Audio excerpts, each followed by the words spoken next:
Olá, pessoal. Hoje gostaria de comentar a respeito de dois personagens bíblicos. O primeiro, gostaria de falar sobre Elias, né, comparar a respeito de perfis de pessoas que tem no nosso dia de hoje. Primeiro, eu gostaria de falar de Elias. Elias foi um profeta muito usado por Deus. Deus operou muitos milagres através da vida de Elias. Um deles foi confrontar e vencer os profetas de Baal, né? Só de Baal eram 450 profetas, né? Então, Elias, através do poder de Deus, né, usado por Deus, desafiou, confrontou e venceu 450 profetas de Baal. Esses profetas eram subordinados de uma rainha pagã, rainha Jezabel. Então, Jezabel, depois que descobriu, né, e teve ciência, ficou sabendo que os profetas de Baal foram derrotados por Elias, ela se irou e mandou um mensageiro para Elias, falando que do mesmo jeito que Elias fez com os profetas de Baal, os profetas subordinados a ela, também aconteceria a mesma coisa com Elias. Elias, uma pessoa super usada por Deus, temente a Deus, né? Ferramenta do Senhor, estremeceu e se intimidou por aquela mulher. Vamos colocar assim, trazendo para o dia de hoje, entrou em grande desespero, entrou em grande medo, né? Teve grande medo daquela rainha, através de um recado.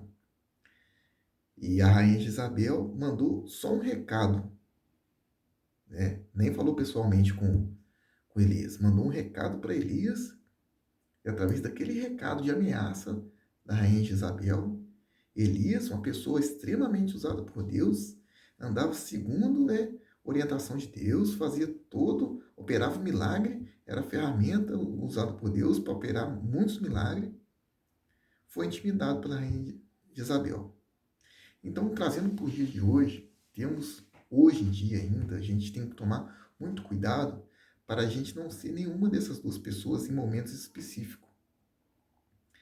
A gente não pode ser pessoas que estamos na presença do Senhor, andamos de acordo com a orientação de Deus, fazemos trabalhos, né, de acordo com a orientação do Senhor, vivemos debaixo da proteção do Senhor, e não podemos deixar que o inimigo, através de pessoas, né, que o inimigo utilize pessoas para que venha intimidar a gente. Não podemos ser intimidados, né, através de ameaças de pessoas. A rainha Isabel mandou só uma mensagem, ela mandou só um recado, e ela nem falou pessoalmente para Elias. E Elias, no momento de fraqueza, possivelmente, se estremeceu e teve medo, né? Foi intimidado pela rainha Isabel. A gente, no dia de hoje, a gente tem que fazer a mesma coisa.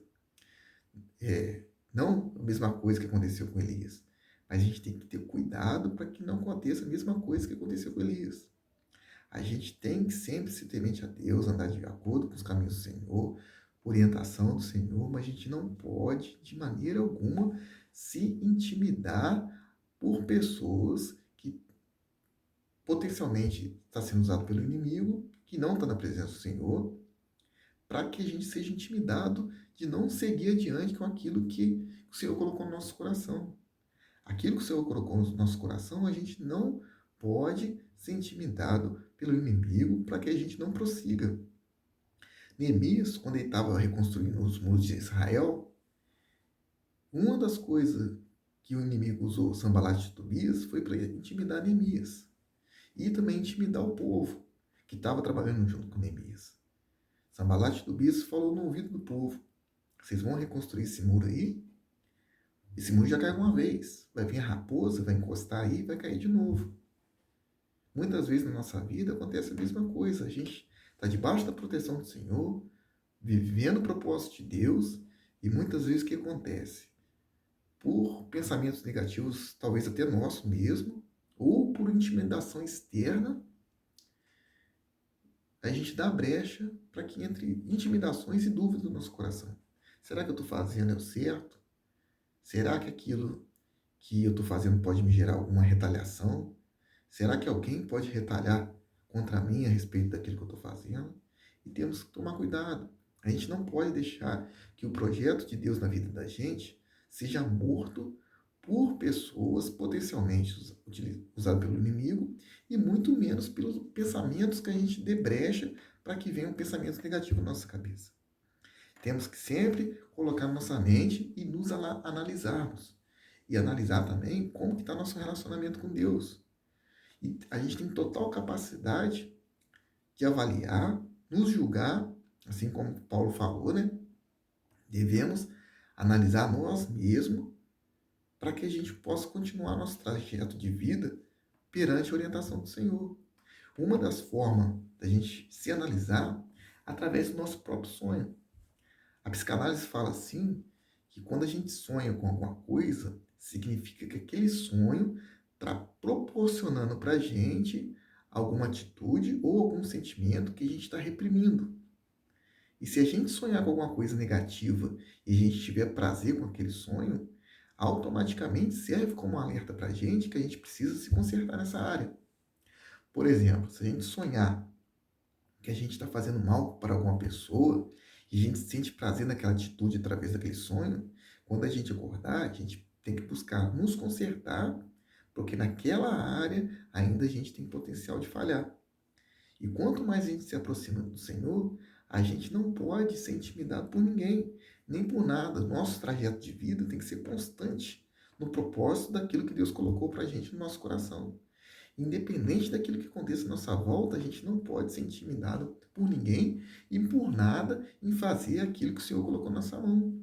Como que a gente sabe se aquilo que Deus colocou na nossa mão vem realmente de Deus?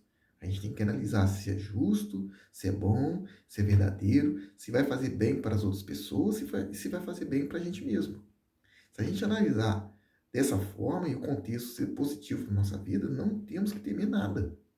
Muitas das vezes, quando a gente coloca um projeto para ser levantado, quando a gente idealiza um projeto, a maioria das vezes, a tendência de acontecer é que levante pessoas usadas pelo inimigo, ou até mesmo o inimigo coloca semente negativa e pensamentos negativos na nossa mente para que a gente venha desistir daquele propósito. Seja pensamento negativo, pessoas que possam intimidar a gente, opiniões alheias que possam gerar dúvida em nosso pensamento, nosso coração, talvez murmurações, distrações, e isso a gente tem que ficar muito esperto para que a gente não venha cair em certas armadilhas. E o nosso propósito tem que ser seguindo de acordo com o coração do Senhor. Nem olhar para a direita, nem olhar para a esquerda. E ter alvo, disciplina e propósito para seguir as orientações de Deus. E um outro ponto também, seguindo também o exemplo da rainha Jezabel, não podemos ser pedra de tropeço na vida de ninguém. Temos que seguir nosso trajeto, nosso caminho, mas tendo bastante cuidado para que a gente não venha ser Jezabel na vida de ninguém. Para que a gente não venha trazer palavras negativas, para que a gente não venha trazer palavras erradas e movimentos errados para as pessoas, para que a gente não venha desanimar as pessoas. Para que toda palavra que sair da nossa boca seja para edificar as pessoas e não para desanimar as pessoas, não atrapalhar o projeto de vida individual de cada um. Temos que seguir nos projetos, ser ferramenta na mão de Deus, assim como Elias foi. Também não podemos nos deixar intimidar por nada e nem por ninguém. Nosso temor tem que ser somente a Deus. Nossa orientação tem que vir somente de Deus. Porém, por outro lado, não devemos também ser Jezabel na vida de ninguém. Pessoas negativas, pessoas que tragam memórias ruins, gatilhos de memórias ruins passadas para as pessoas. Pessoas que lembram as outras pessoas, comportamentos ruins ou lembranças ruins. A gente tem que ser ferramenta do Senhor na vida das outras pessoas também. Porque a gente tem que vigiar até nas nossas próprias intenções. Talvez a gente tenha boas intenções, porém com resultados ruins.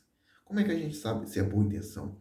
A nossa intenção a gente tem que ser não para demonstrar, nem para ser soberbo na vida de ninguém. Mas a gente tem que ser, a nossa intenção tem que ser no máximo oculto possível para fazer o bem para aquilo que está ao nosso redor, principalmente os que estão mais próximos, que é a nossa família. Depois, isso abranger mais as outras pessoas. Mas a gente tem que ter muito cuidado também para não ser Jezabel na vida dos outros. Primeiro, né, fica aqui o recado, né, espero que seja de bom proveito, né, na vida de quem está escutando aí.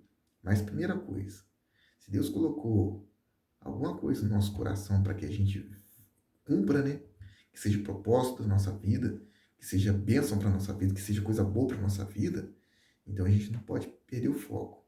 E segundo, não podemos ser tropeço na vida de ninguém, através de palavras, sentimentos, né, através de falar coisas erradas na hora errada. Né? A gente tem que ser, através da nossa vida, as pessoas têm que enxergar Deus na nossa vida.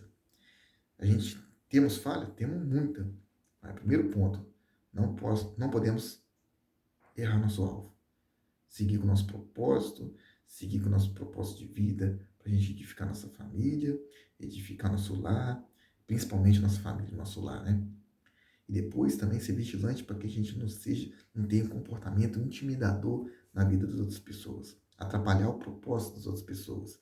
Não que as pessoas venham e que as pessoas também que estão à nossa volta venham fazer as coisas não por intimidação que a gente por intimidação que a gente venha ter sobre as pessoas, mas sim por influência positiva e com propósito positivo. Cada um tem seu propósito, tá bom? Um grande abraço para todo mundo aí.